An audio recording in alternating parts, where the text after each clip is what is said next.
누가복음 7장 20에서 23절입니다.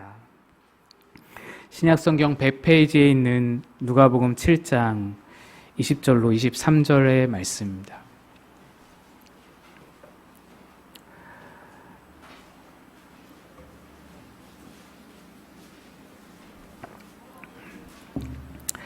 (20절부터) (23절까지) 교독하여서 읽겠습니다. 그들이 예수께 나아가 이르되 세례 요한이 우리를 보내어 당신께 여쭈어 보라고 하기를 오실 그이가 당신이오니까 우리가 다른 이를 기다리오리까 하더이다 하니, 마침 그때에 예수께서 질병과 고통과 및 악귀 들린 자를 많이 고치시며 또 많은 맹인을 보게 하신지라. 예수께서 대답하여 이르시되 너희가 가서 보고 들은 것을 요한에게 알리되 맹인이 보며 못 걷는 사람이 걸으며 나병한 자가 깨끗함을 받으며 귀먹은 사람이 들으며 죽은 자가 살아나며 가난한 자에게 복음이 전파된다 하라. 누구든지 나로 말미암아 실족하지 아니하는 자는 복이 있도다 하시니라. 아멘. 기도하겠습니다. 하나님, 우리 교회를 지난 4년간 돌보시고 은혜 주심에 감사드립니다. 이제 감격과 감사와 찬양으로 주님께 예배드리며 주의 말씀 앞에 섰사오니 오늘도 말씀하여 주시고 그 말씀이 힘과 능력과 위로가 되어 우리의 삶에서 이끌어가게 하여 주시옵소서. 전하는 자는 감추시고 주 말씀만 드러나길 소망하오며 예수님 이름으로 기도합니다. 아멘. 우리 다시 한번 인사하겠습니다. 앞뒤좌우로 4주년 축하합니다. 예, 오늘 찬양 예배로 드리면서 우리 찬양 준비하느라 너무나 고생해 주신 찬양대와 또 찬양팀원들께도 너무나 큰 감사를 드립니다. 은혜가 넘치는 시간이었습니다. 창립 4주년입니다. 지난 4년 생각할 때 기쁘고 감사한 일들 너무나 많이 있었습니다. 뭐 다 열거하지 않아도 여러분 다 아시리라 생각합니다. 그런데 몇 가지 마음에 걸리는 일들도 있었죠. 우리 교회 가운데 하나님께서 침묵하신 일들도 있었습니다. 그 일들이 오늘 말씀 준비하면서 많이 생각이 났습니다. 사실 이런 침묵에 대해서 마음이 답답하고 또 해결이 잘 안 되고 하나님 나 사랑하시나? 하나님 살아계시나? 그런 생각까지도 들 때도 있는데 그거에 대해서 제가 여러분께 답을 드릴 수가 없습니다. 저도 잘 모르기 때문입니다. 왜 하나님은 간절한 기도에 침묵하시는지 저도 잘 이해가 안 됩니다. 이유를 알 수 없습니다. 그래서 해답이나 위로를 드릴 수가 없습니다. 오늘 설교가 여러분에게 해답이나 위로가 되지는 않을 것 같다라는 생각이 듭니다. 솔직히 이 부분에 대해서 하나님이 침묵하시는 것, 우리가 간절히 기도했는데 침묵하시는 것에 대해서 저 또한 하나님의 일하시는 방식이 참 마음에 들지 않습니다. 우리 교회뿐만 아니라 여러분 세계 정세를 한번 보세요. 하나님은 전쟁을 일으키는 저 악한 지도자를 가만히 두십니다. 저렇게 수많은 사람이 고통 중에서 부르짖고 있는데 하나님은 어찌 그들의 부르짖음을 침묵으로 대응하시는 걸까? 저 같으면 제가 일하는 방식은 그 사람 바로 심장마비로 보내버리고 우리 부르짖는 모든 서민들, 모든 백성들을 구원해 주실 것 같은데 하나님은 그저 내버려 두십니다. 정말 이상한 일이죠. 몇 년 전에 제가 하나님께 간절히 기도해서 응답을 받은 경험이 있습니다. 굉장히 이거는 하찮은 일이었어요. 고속도로에 차가 꽉 막혀 들어서 있는데 배가 너무 아픈 거예요.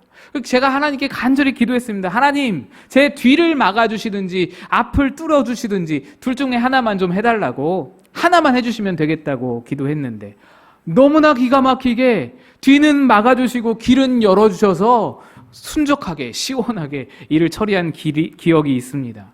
제가 둘 중 하나만 해주시면 된다고 기도했는데 아니 두 가지 모두 다 이루어주신 거예요. 그런데 하나님은 이런 사소한 일들에는 기가 막히게 응답을 해주셨으면서 정말 우리 교회가 간절히 기도했던 굵직한 일들에는 침묵하셨습니다. 저도 그 일들에 대해서 어느 때와 비교 안 될 정도로 간절히 훨씬 더 많은 시간 아침마다 그렇게 기도했는데 하나님은 침묵하셨습니다. 차라리 고속도로에서의 기도 같은 그런 하찮은 일에는 침묵하시고 이런 건 꼭 들어주셔야 하는 건데 그런 하나님을 저는 이해할 수가 없었습니다. 그 하나님 일하시는 방식이 참 마음에 들지 않았습니다. 페니 크로스비라는 여류 작가가 있습니다. 그녀는 미국 청교도 아주 신앙심 깊은 집안에서 태어났습니다. 근데 태어나지 얼마 지나지 않아서 이 아기 페니의 눈에 고름이 끼고 막 충혈이 심한 거예요.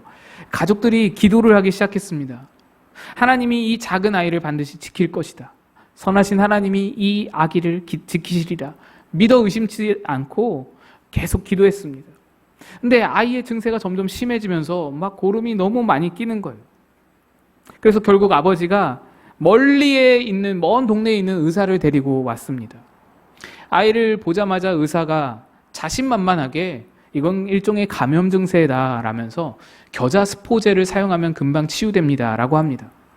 아이 어머니가 뭐 처음 들어보는 치료 방법을 듣고서는 깜짝 놀라서 뭐라고요? 되물었는데 의사는 그냥 믿기만 하세요. 다 나을 겁니다. 곧 나을 겁니다. 이렇게 말만 되풀이했습니다.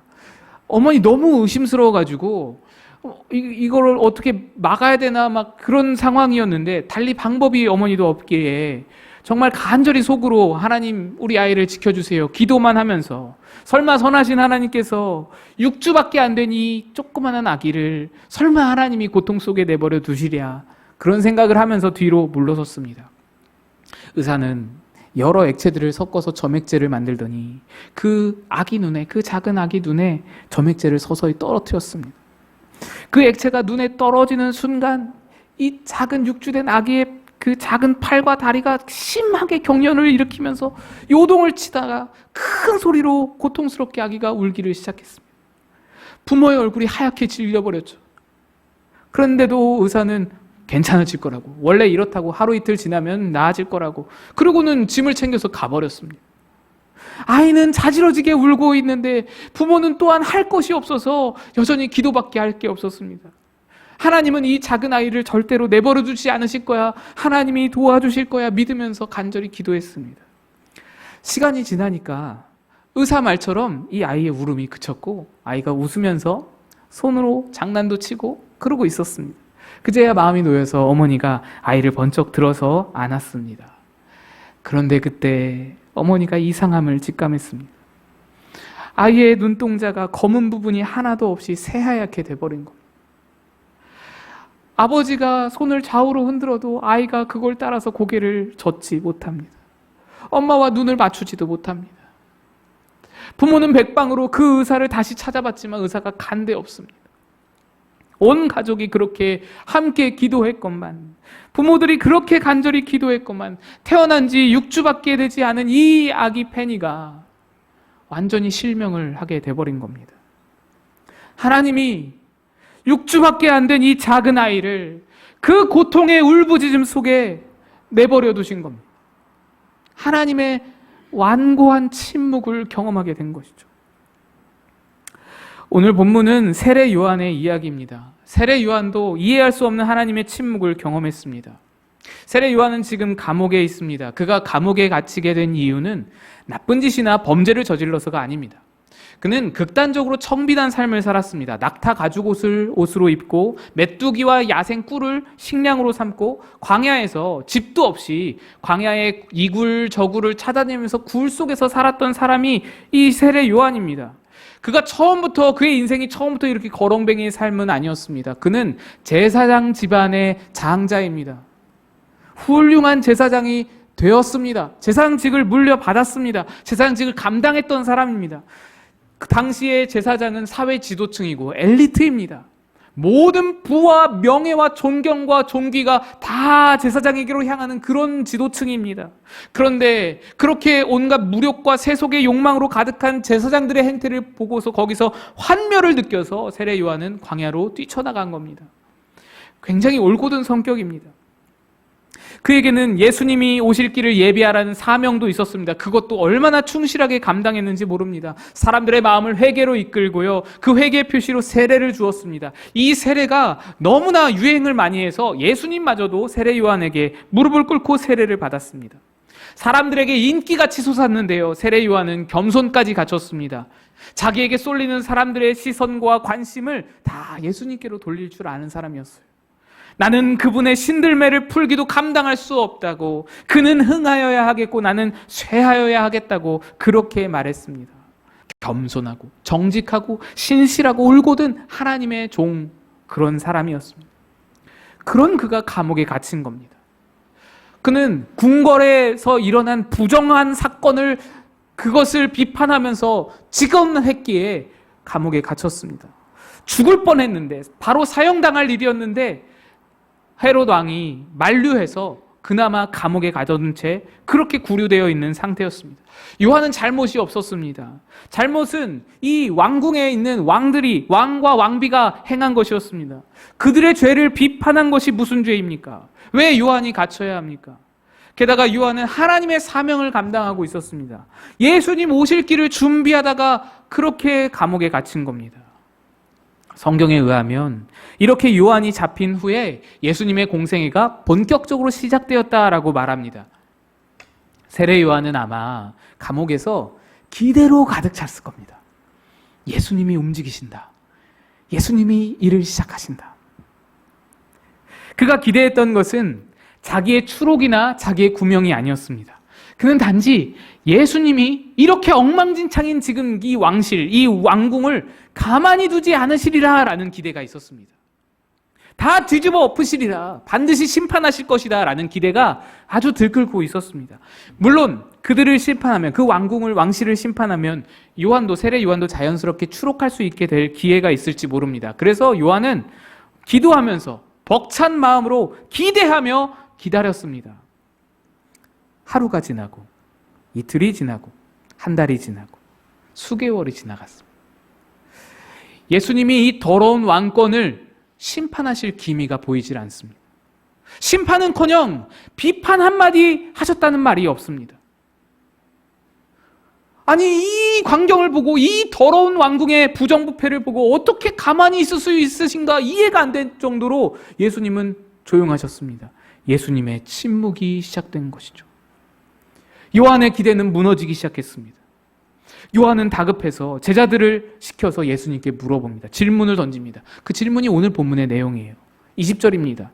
오실 그이가 당신이십니까? 아니면 우리가 다른 일을 기다리겠습니까? 세상을 구할 메시아시라면 저 부정한 왕권을 가만두실 리가 없는데 예수님 당신이 메시아 맞으십니까? 세상을 구원하러 오시니 맞으십니까? 요한이 감옥에 갇히기 전에는 예수님을 향하여서 그분이 메시아다, 그분이 세상의 구원자라는 것을 한 번도 의심한 적이 없습니다. 제자들을 향하여서도 가르칠 때 보아라, 세상 죄를 지고 가시는 어린 양이도다, 그렇게 말했습니다. 그런데 이 감옥 안에서 침묵하시는 예수를 바라보면서 세례 요한에게 의심이 싹트기 시작했어요. 내가 이러려고 하나님을 위해서 사회 지도층 엘리트의 삶을 버리고 광야에서 말씀 전하는 자의 삶을 살았던 것인가? 그 결과가 이것뿐인가? 실망이 되고 원망이 되고 기대가 무너졌습니다.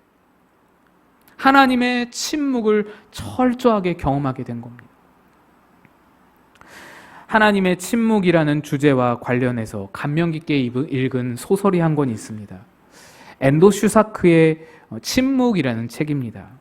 여러분도 한 번쯤 꼭 읽어보셨으면 좋겠습니다. 아주 좋은 책입니다. 소설책인데요. 이 책은 1600년대 일본의 에도 시대 초기에 아주 극심하게 일어났던 기독교 박해의, 일본에서 일어난 기독교 박해의 실제 역사를 배경으로 쓰여진 소설책입니다. 주인공 로드리고 선교사는 포르투갈에서 기독교 불모지인 일본에 복음을 전하기 위해서 동료 선교사와 함께 밀항을 결심했습니다. 완전히 선교가 막혀있는 상태니까 밀항하여서 복음을 전하리라. 어렵게 밀항하여서 일본에 도착했는데 그만 발각되어서 체포됩니다. 그리고 그 과정에서 일본 기독교 신자들이 무참하게 바다에 던져서 처형되는 것을 장면을 목격하게 됩니다. 그들은 이 일본 막부가 이 성도들을 죽이는, 성도들을 처형하고 체포하고 발각해내는 방법이 있었는데 뭐냐면 금속판으로 만들어진 예수님의 성화를 밟고 지나가게 하는 거예요. 그거를 거절하면 처형하는 겁니다. 이 금속판을 후미에라고 했는데 사진에 보시는 것이 실제 일본 역사에 쓰여진 후미에입니다. 네, 요겁니다. 일본 막부는 사람들에게 이 후미에를 밟고 지나가라 명령하고는 이 후미에 앞에서 조금이라도 주저하거나 잠깐 눈을 감고 기도하거나 그러면은 바로 체포해서 처형해버리는 거예요. 로드리고 선교사는 그렇게 처형당하는 일본의 성도들을 보고서 충격을 받았습니다.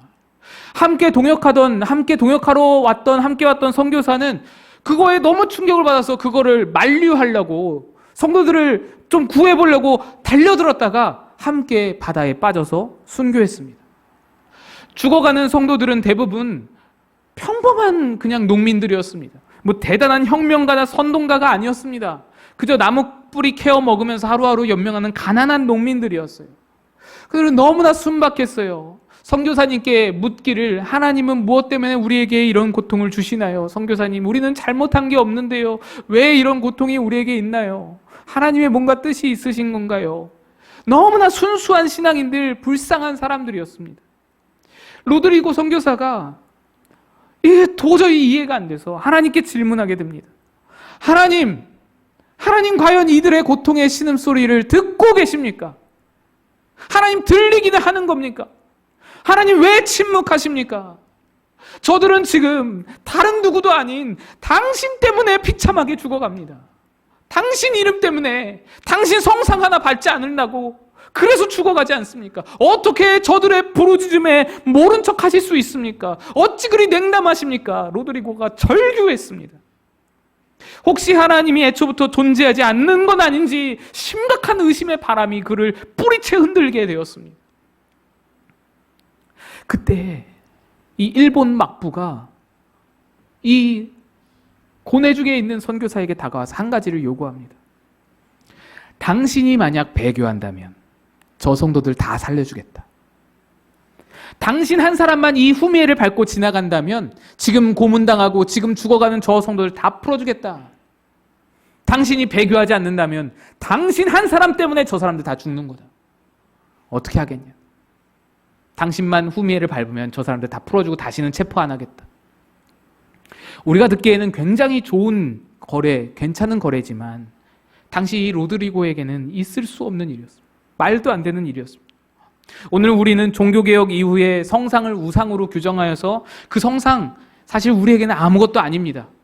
그런데 당시에는 성상이 곧 예수님 자체였어요. 그래서 후미에를 밟는 것이 곧 배교이고 예수님을 밟는 행위였습니다. 고뇌에 빠졌어. 로드리고가 너무너무 고뇌에 빠졌습니다. 그런데 그때 누군가가 이렇게 로드리고에게 말합니다. 만약 그리스도께서 여기에 계셨다면 어떻게 할까요? 만약 그리스도 예수께서 이곳에 계셨다면, 예수님께서 당신의 자리에 있었다면 예수님은 무엇을 하셨을까요? 로드리고의 마음이 흔들리기 시작합니다. 고통 속에 몸부림쳤습니다. 하나님은 왜 침묵하셔서 내게 이런 시험을 주시는가? 원망이 되었습니다. 이렇게 흔들리다가 예수님이 이곳에 계셨다면 어떡할까? 그 말 한마디에 결국 후미에 앞에 서게 됩니다. 그리고 그 후미에를 밟는 그 순간에 주님의 음성이 또렷하게 로드리고의 마음에 들려옵니다. 밟아라. 너의 고통을 나는 잘 알고 있다. 밟아라. 나는 어차피 너희들에게 밟히기 위해서 이 땅에 왔느니라. 나는 너희의 아픔을 함께 나누고자 이 땅에 왔느니라. 밟아라. 오랫동안 침묵하고 계시다가 이제서야 말씀하는 주님께 로드리고가 따지듯이 물었습니다. 주여, 당신이 언제까지 침묵하고 계시는지 우리가 지금 원망하고 있었습니다. 왜 우리 기도를 듣지 않으셨습니까? 그래서 주님이 다시 말씀합니다. 나는 침묵하고 있던 것이 아니다.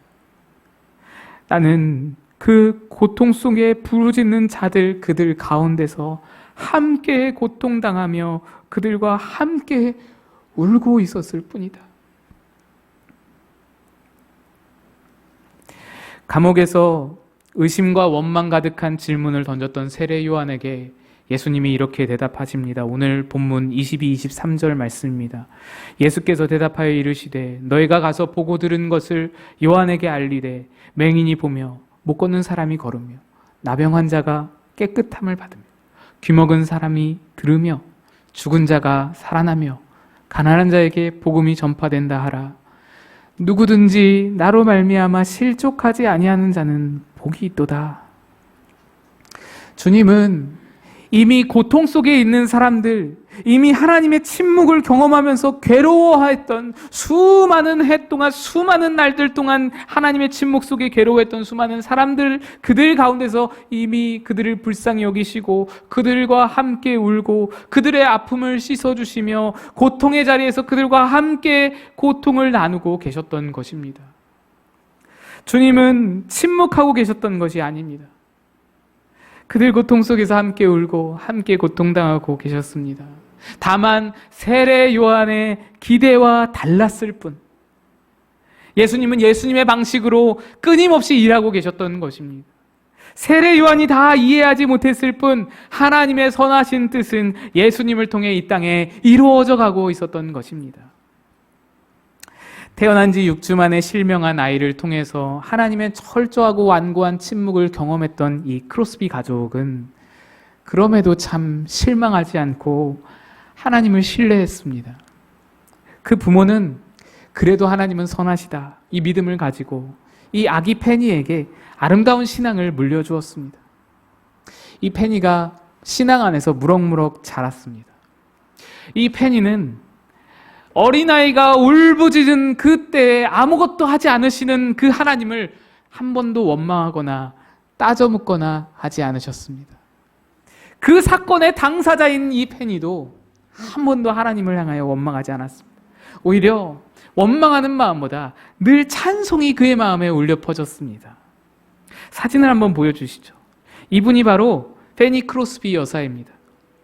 항상 마음의 원망보다 찬송이 넘쳐서 그랬는지 이 여사는 훌륭한 찬송시 작사가가 되었습니다. 여러분, 찬송가를 펼쳐보시면 이 찬송가 제목 왼쪽 부분에 작사가의 이름이 쓰여 있습니다. 여러분 집에 돌아가셔서 여러분 좋아하시는, 내가 진짜 부를 때마다 은혜 받는다 하는 찬양들 한번 찾아서 펼쳐보시면 그 한 대여섯 곡 찾아보시면 절반 이상이 이분의 이름으로 되어 있는 것을 보게 될 겁니다. 크로스비. 예수를 나의 구주 삼고 성령과 피로써 거듭나니 나의 영원하신 기여 생명보다 귀하다. 오 놀라운 구세주 예수 내 주 참 능력의 주시로다. 한국교회에서 가장 인기 많고 은혜된다라고 할 수 있는 찬송가들 여러 곡이 바로 이 맹인 크로스비의 작시로 만들어진 찬양들입니다. 무려 22곡이나 우리 찬송가에 실려 있습니다. 그녀는 6주 된 아기를 나몰라라 하신 하나님의 무정하기까지 한 침묵을 경험한 당사자임에도 하나님을 신뢰했습니다. 그의 찬양시 곳곳에는 하나님을 향한 신뢰가 그득히 묻어나 있습니다. 그리고 그녀는 수많은 은혜로운 그 찬송시로서 수백 년 동안 수많은 그리스도인들에게, 저 미국을 넘어 우리 한국과 여러 세계 각지의 사람들에게 영향을 주고 은혜를 끼치면서, 여러분, 하나님은 침묵하시는 것이 아니라 당신의 고통과 함께 울고 계십니다. 찬송시로서 우리를 위로하고 있습니다. 저는 하나님의 일하는 방식이 여전히 이해가 되지 않습니다. 여전히 마음에 들지 않습니다. 그런데 한 가지 깨달은 것이 있습니다. 지금 당장 내 마음에 쏙 들어야만 내게 선한 것은 아니다. 하나님을 신뢰하기 위해서 내가 모든 것을 이해할 필요는 없다. 내가 모든 걸 이해하고 내 마음에 쏙 들어야만 하나님을 신뢰할 수 있는 것은 아니구나. 그러지 않아도 신뢰는 할 수 있는 것이구나. 여러분, 하나님이 여러분의 기도에 침묵하는 듯이 느껴지십니까? 하나님의 방식이 이해가 되지 않으십니까? 그 이유와 해답은 저도 여전히 드릴 수가 없습니다. 저도 잘 모릅니다. 그러나 한 가지 분명한 것은 우리 하나님은 그냥 침묵하시는 것이 아니라 여러분의 고통 속에서 그 고통을 함께 당하고 계시다라는 것입니다. 여러분이 눈물을 흘릴 때 하나님도 찢어지는 마음으로 여러분과 함께 울고 계시다, 눈물 흘리시는 하나님이시다라는 것입니다. 그 하나님이면 신뢰할 수 있습니다. 그 하나님이면 신뢰할 수 있습니다. 페니 크로스비의 찬양 중에 제가 빠뜨린 찬양이 하나 있는데요.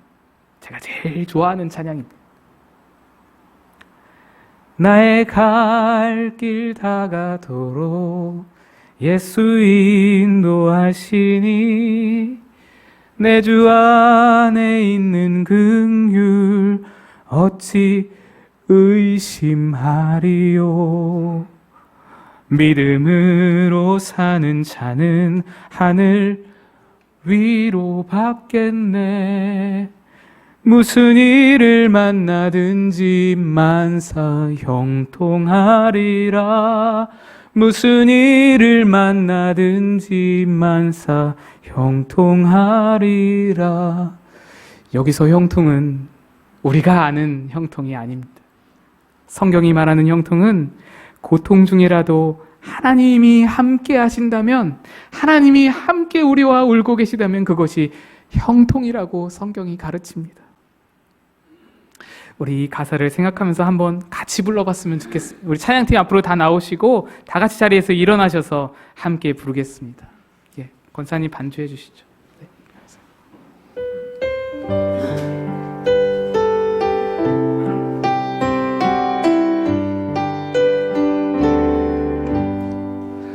나의 갈 길 다가도록 예수 인도하시니 내 주 안에 있는 긍휼 어찌 심말이요. 믿음으로 사는 자는 하늘 위로 받겠네. 무슨 애를 만나든지 만사 형통하리라. 무슨 애를 만나든지 만사 형통하리. 3절입니다. 나의 갈 길 다가도록 예수 인도하시니 그의 사랑 어찌 큰지 말로 할 수 없도다. 성령 가 받은 영혼 하늘 날아갈 때에 영영 보를 나의 찬송 예수 인도